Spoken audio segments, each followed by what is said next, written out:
Pat, welcome to Beyond. How are you going? Very good. You're an Australian who, as the headlines say, has bowled India over with one very kind gesture. What inspired you to donate $50,000 for pandemic relief in India?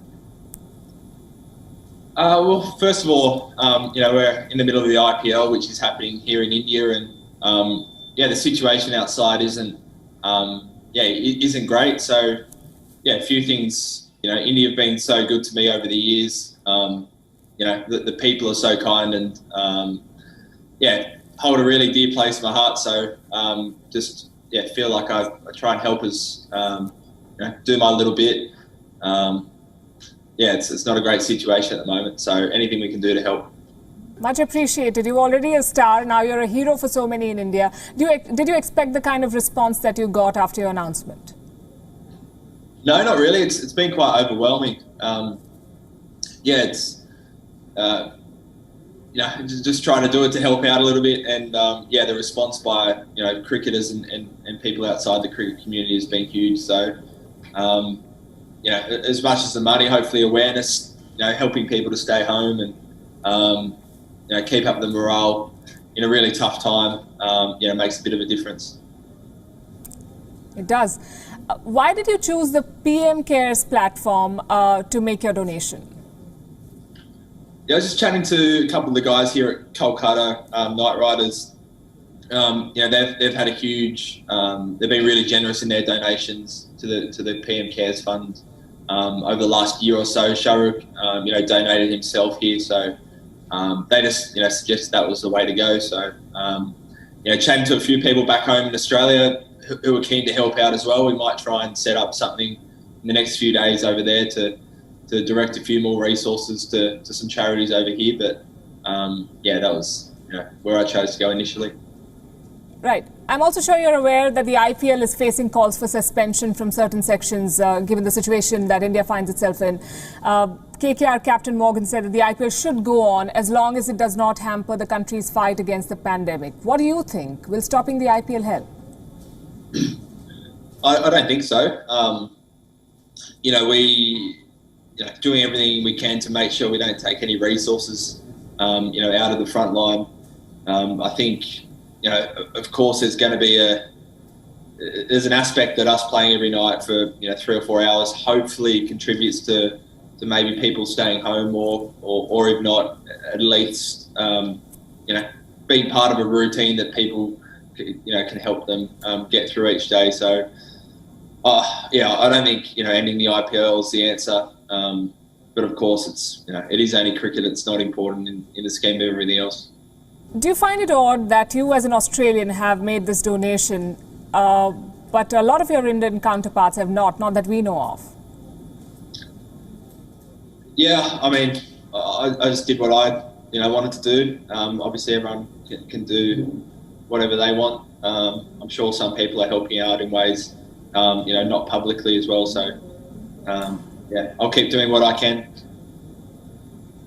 And inspiring others, perhaps? Do you see some of them coming forward after you made the first move?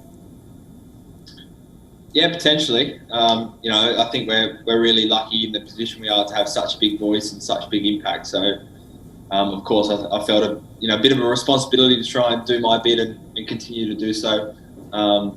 Hopefully, make some kind of difference. It's a situation out there that needs every help it can get.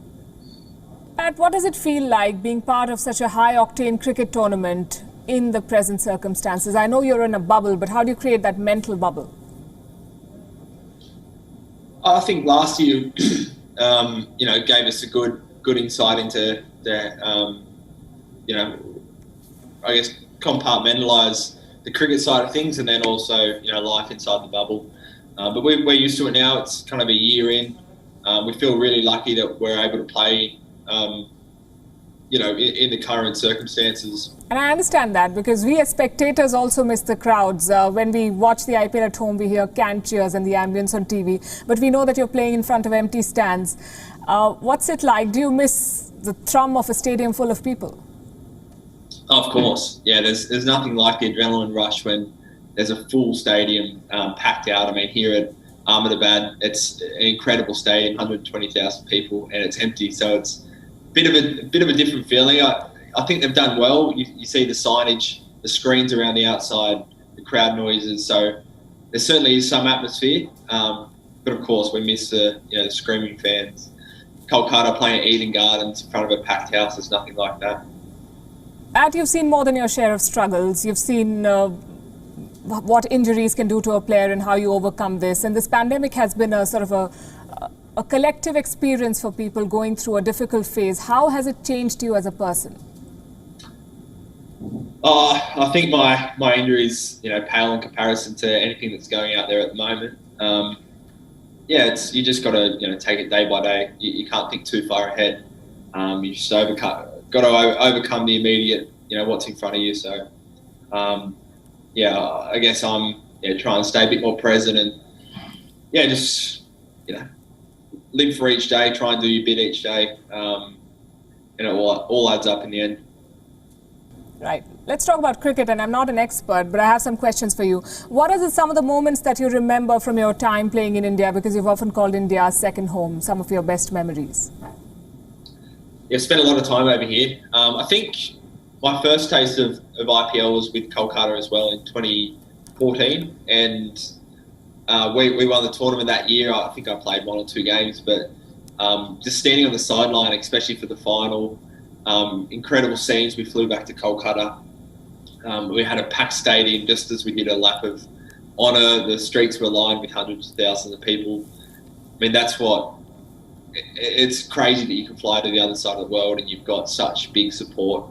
But I think more than anything, playing over here, the Indian fans are just fans of cricket. So, even if you're in the opposition, they're still really respectful, really, support good quality cricket. So I've always felt, a lot of love coming back from the Indian fans. Who's the most prized wicket in this season of the IPL or ODI for that matter? There's too many to name. Not going to name one. There's, every team there seems to be 3 or 4 players who are superstars.